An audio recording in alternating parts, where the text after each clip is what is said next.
Hi, I'm Justin Harlan, Managing Director for Tulsa Remote, and we are here with a special episode of Remote With, where we are talking with remote work leaders from across the country who are in town for Plugged In, which is an amazing 2-day remote work summit that we have coming up this week. And it has given us the opportunity to talk to amazing folks like Sacha Connor, who's with me today. Thanks so much for being with us. Well, thanks for inviting me to Tulsa. Of course, I'm glad you're getting to see the city for the first time and look forward to showing you around this afternoon. But in the meantime, I am eager to dive into all of the knowledge that you have about remote work and hybrid work and distributed teams. Let's start with just kind of laying the foundation of who you are and kind of what has gotten you to this point. We'll dig in a little bit as to like when you fell in love with remote work or started caring about this, but tell us a little bit about Sacha. Like, who is Sacha Connor and what do you want folks to know about you and your background? So I am currently the CEO of Virtual Work Insider, which is a company that I started about 6 years ago to teach teams the skills to lead and collaborate and communicate across distance. But prior to that, I was actually a marketer by trade. So I worked in ad agencies first.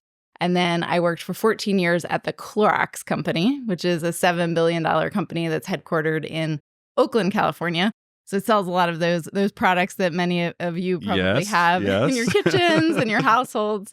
And I led new product innovation teams, sales teams, and marketing teams for the Clorox Company. Talk a little bit about like when was it that you realized that remote work was something that you were going to care a lot about or wanted to think more about? I don't know. Like, do you have a specific moment that you as an employee or just human being became fascinated with remote work as a whole? So I hadn't thought about it much until I was working at headquarters for Clorox in the Bay Area, San Francisco Bay Area. And I've been there about 6 years, and my husband and I had our first child. Her name was Nevin, and Nevin was born when we were living in San Francisco, but we wanted to move back to Philadelphia to have her grow up near her extended family.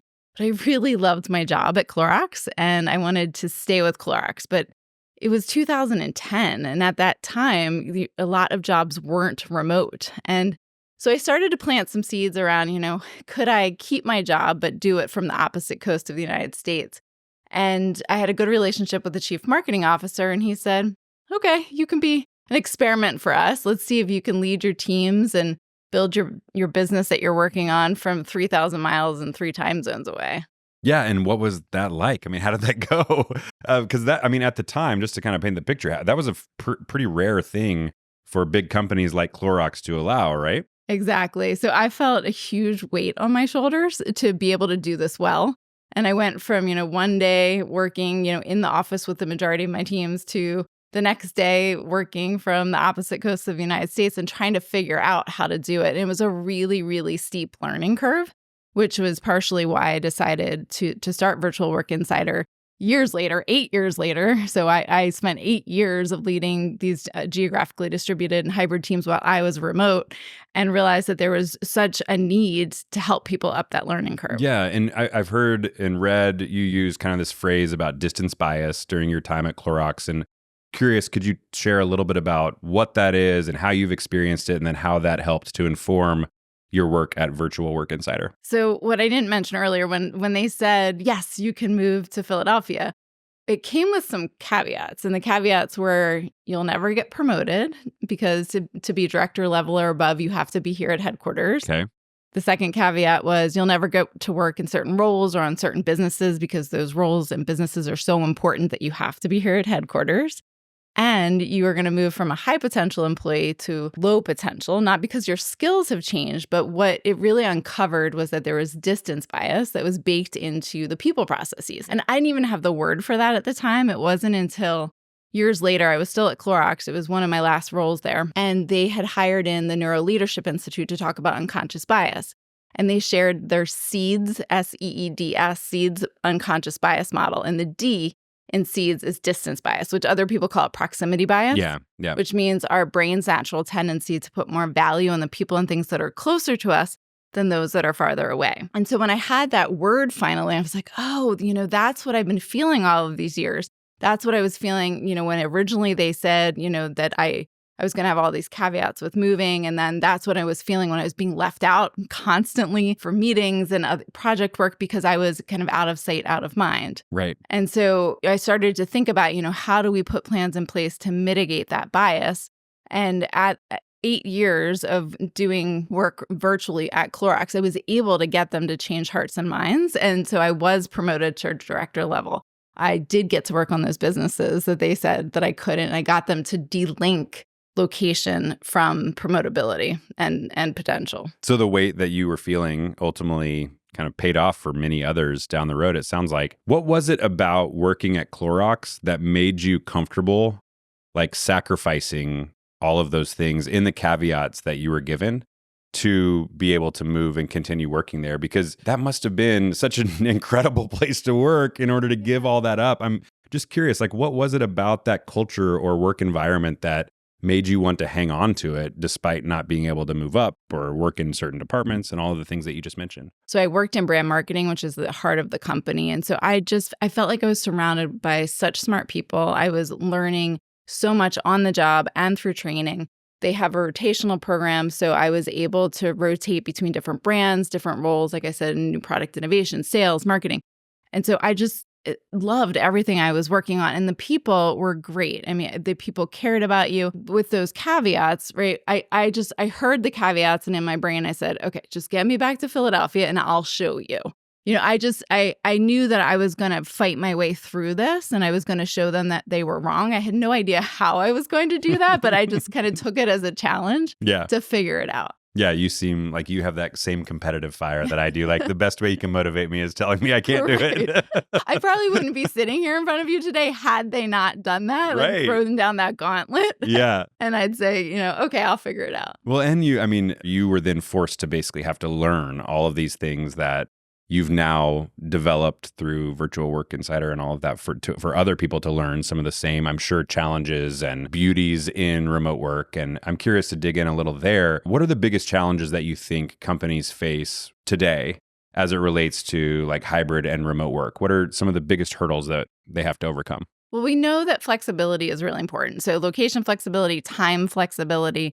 And for me, that location flexibility was amazing because I was able to have my kids grow up near their extended family. And we see research now saying that people want time flexibility even more than location flexibility. But with those two types of flexibility comes a lot of complexity. And so what I'm seeing when I'm working with teams and organizations is they need help with coordinating within that complexity. So across time zones, across different locations, across different hybrid schedules. And people aren't prepared with like, what are the techniques in order to create that coordination? Yeah. And so where do you start? Like if you wanted to, so we know that's a challenge. I think we've been aware that that is hard. Where do you start as a leader building an organization to try to overcome that for your employees? Every organization is a little different. So you probably hear in the terms that are thrown out there, there's different organizations that are hybrid flexible, hybrid structured, remote first, virtual first, cloud HQ.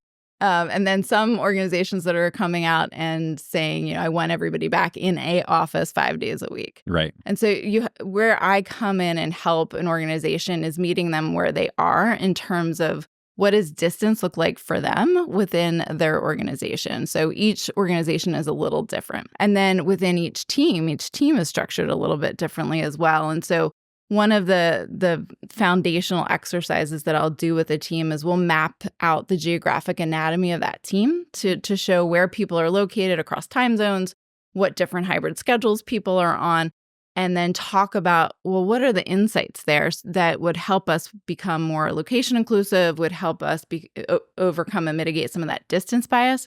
Because you would be surprised when I'm working with teams that some people don't even know where each other are located. And it causes a lot of behaviors that create tension and friction. What other recommendations do you give around like tools or structures or systems for distributed teams specifically that are, all across the country or world and trying to do similar work throughout the day? So what we're seeing more and more of is that some research is coming out backing the use of team charters or team working agreements where we're getting really clear on expectations and we're talking about our goals and our roles and how we're going to work together.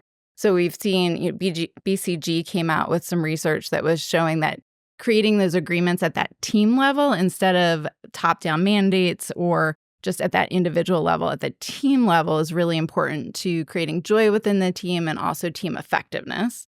And then we also saw with some McKinsey data that teams that figure out how they're going to work, when they're going to work, where they're going to work, that really contributes to organizational health. So what I often do with teams is help them with understanding what a team working agreement or team charter is, what the sections are that the team needs to agree on, help facilitate those discussions and those agreements, and then help them actually put them into action. Got it. So being clear up front, which I think is certainly a best practice in remote work or distributed work, of like building out that clarity in terms of expectations and how you do want to function. And then figuring out systems that actually bring your desires to life in real time. You have to get beyond just even the conceptual piece of it. It's down into, like what you said, the systems that we have to break down. So when I first started working with teams and they'd invite me to come in, sometimes the pain point that they'd ask me to solve is, oh, we have too many meetings. Can you help us have better meetings, less meetings? And the meetings are just a symptom of a broader problem. So usually I'll come in and I'll do an assessment and I'll realize that we need to like back way up here and talk about, what are our goals and our roles? Like, are we clear on that first? And then talk about how we're going to create some connection between the team, because the teams often are very transactional when often many of these team members haven't ever met each other in person, especially if they were hiring people during the pandemic. Travel budgets get cut and then people haven't met each other in person. So they're transacting instead of connecting. Mm-hmm. And so it's become kind of a tense environment sometimes. And so starting with, our purpose and our people, and then moving into, okay, what are our systems? What are our ways of working? How can we reduce meeting time through using asynchronous communication, dashboards, get information in other ways? And then use our meeting time for things that really require us to debate, discuss, decide. What is the biggest issue that you see across companies right now as it relates to meetings? What are the pitfalls that we fall into, especially around meeting design? One is, I think people default to the meetings because it's super simple just to send an invite. Yeah. And it's like, okay, well, I know I have this thing that we need to talk about. I'm just going to send the invite and then I'm going to deal with it once we're in the meeting together. It's like delaying the next step. Yes. Yeah. And then they're using the meetings often to get updates. They're using it as an accountability checkpoint, because if I have asked you to come to this meeting, you're going to have to tell me what you're working on, how's it going, because I've gotten radio silence from you in other communication channels. Mm-hmm. Yeah. And usually in those meetings that maybe you would have a subject line about a topic that you're going to talk about, but there's no other agenda. There's no other information about what it is that we're there to achieve. And also, there are way too many people invited. So it's like meeting overwhelm in terms of too many meetings, and then too many people in each of the meetings to be effective. So we're wasting people's time. And lastly, the other thing I see is in the hybrid meeting situation where those, at Clorox being a fully remote employee, a remote work pioneer there where there were not that many others, and being the only one not in the room, I know that those hybrid meetings that distance bias is felt even in those meetings. Yeah. And so helping them to not only figure out, do we need a meeting or not? How do we set a better agenda where people know what value that they need to bring to the meeting and that is the framework that we're going to use to discuss in the meeting?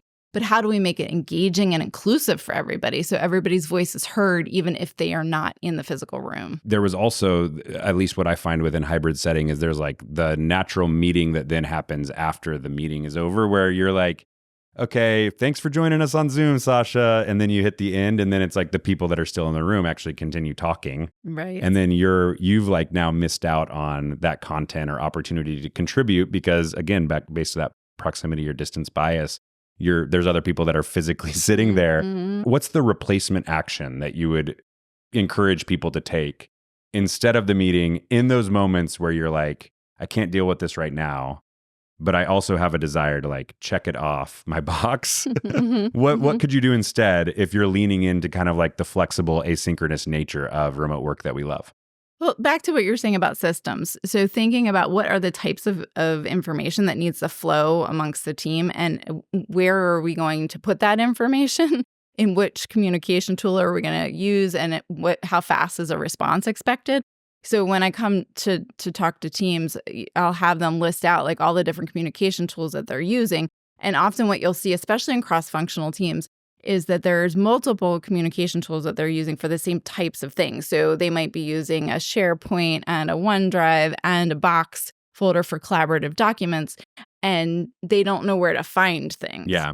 And then they might also have Microsoft Teams channels and Slack. And so it's like, where is the conversation happening? And Right. so if we slow down to talk about those things and say, okay, in this team, all of our collaborative documents are going to be housed in Box. That's where you can find things. Okay, then I might be able to self-serve that information now that I know where to look for it instead of calling the meeting. Yeah. Then there's other techniques. So one of the techniques that I used at Clorox was that we knew that we were going to need synchronous collaboration time throughout the week. We knew that there's always fire drills that pop up. There's things that we need to problem solve together. There's ideation that needs to happen.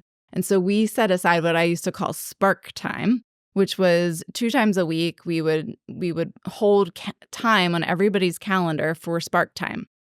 And if you didn't need it, you didn't have to use it. But we knew that we were all available during those times, because the hardest part is to be like, oh, well, your schedule's booked here and my schedule's booked. And we're wasting all of this time trying to coordinate with each other.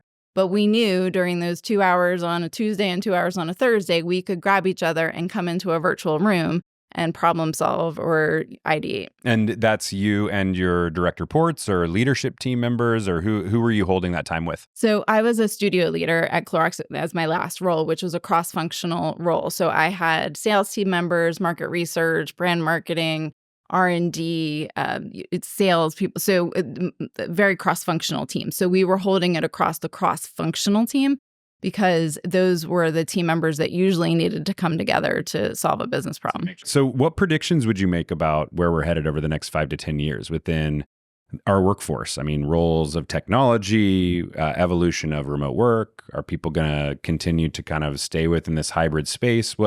I know none of us like to make predictions because we don't want to, see it on social media 10 years from now, but give us your best. What do you have? Where do you think we're heading together? I guess the best I can give you is that I think that work's going to continue to become more distributed, more flexible.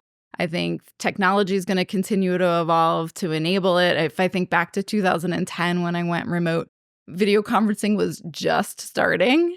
And we've come so far. I'm thinking back to when I went remote, I had a laptop that couldn't even really handle the video conferencing, where I'd be in the Cisco video conferencing and I'd hear it whirling, and then all of a sudden it would just like shut off.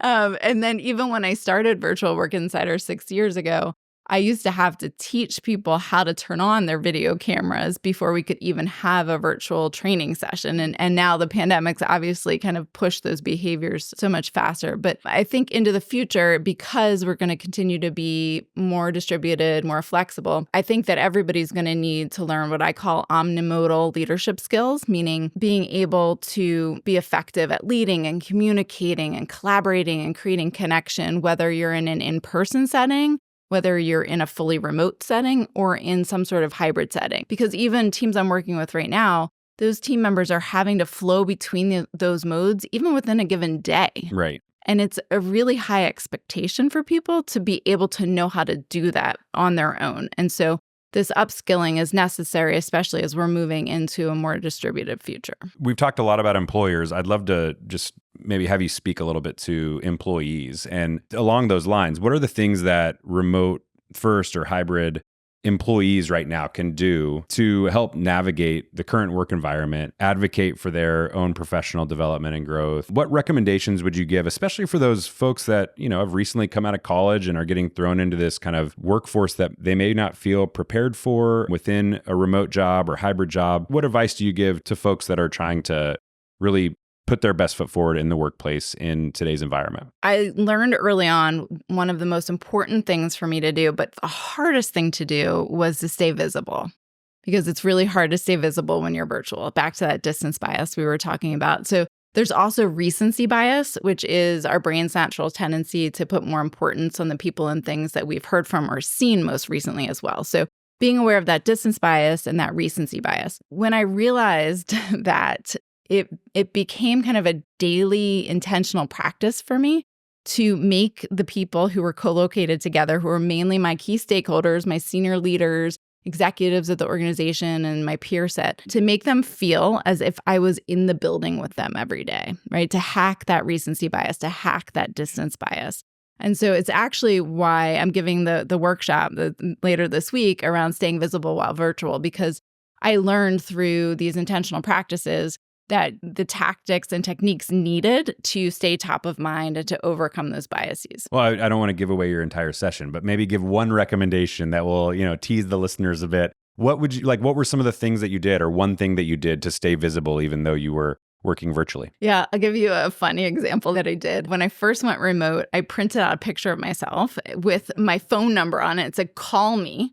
And I had everybody in the office post it up in their office or their cubicle so that it was a visual trigger or reminder that I existed. People listening are probably gonna be like, I would never do that. Right? And that's okay. But you think about, I teach it as the technique of a physical leave behind. Something is in the space of the other people that you're trying to stay top of mind with that will help them remember, like, oh yeah, Sacha, I need to tell her the thing we just talked about in the hallway. Right. So how do you, again, stay top of mind in that physical space and move it beyond just the virtual piece? And did you know at that time when you moved from San Francisco to Philadelphia that the proximity bias would exist? Like, were you being proactive in that action, or did you anticipate that people would forget about you because you weren't physically there? I don't know. It's really because it was so new. It was so new. There weren't people that were really doing that. And so I'm just curious, did you just have the wherewithal to be like, this is going to be hard? Or what led you? A really good question. I'm like, why did I do that? I mean, I think I must have instinctually been worried about that. Yeah. But it was so new, and it was such a big experiment. I didn't even know what I was getting myself into. Yeah. What I did learn, though, is that having been incorporated into a team on a Friday, the team that I've been worked with for months and months and months, and on a Friday left, and having moved and then started working with them from a different location on a Monday, it wasn't as big of a transition as when I came back from maternity leave my second time. I was fully remote still then, and was with a brand new team that I had not built any trust or connection with. They didn't have the call me posters? They didn't have the call me posters. They didn't have any experience with me in person at all to kind of halo into the kickstarting of that relationship. And then I learned a ton more about what it meant to work in a remote environment, because I had to build those connections across distance, whereas the other one, I had those relationships already built before I moved, and they were strong enough to last. If you're newly remote to a brand new group or a brand new organization, it's a different level of hurdles that you have to build those connections. And at the heart of what you're describing is trust, where there's, you had the working trust with the folks that when you first left, that obviously makes that a bit easier. And then when you're starting fresh, you're also having to establish trust from a distance, which there's probably an entire conversation we could dig into around that. But yeah. I feel like trust plays such a huge role in remote work, whether it's manager to direct report or peer to peer or direct report to manager. If you don't have trust, especially when you're not together, it just makes it a lot harder to navigate. And it sounds like you experienced some of that too. What's your hot take on remote work? If you were to just boldly call something out that folks have gotten wrong or that you feel like is being misrepresented as it relates to remote workers, what is your remote work hot take? Well, I love working with both the executive teams and the more senior leaders. And then I love working at that team level, especially with more junior cross-functional teams where the actual work's getting done, and helping to bridge the gap between the two. Because my hot take is that I think those senior leaders take for granted that their teams actually know how to operate in these distributed environments. Oh, we've got this. We've figured this out. They've been working remotely since the pandemic. They know how to work through this. And I'll tell you, when I'm working at that team level and getting my hands dirty by observing meetings, getting added to Microsoft Teams to watch asynchronous communication, when I survey these teams, they don't have it figured out just yet. And they need that support.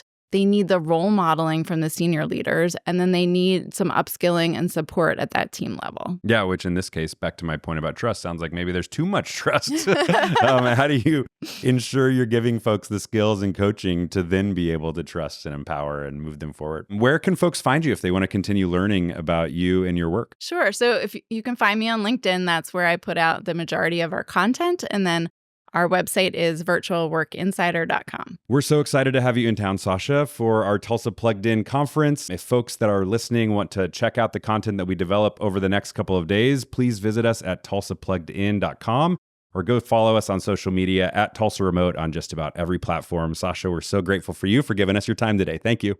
Thanks, Justin.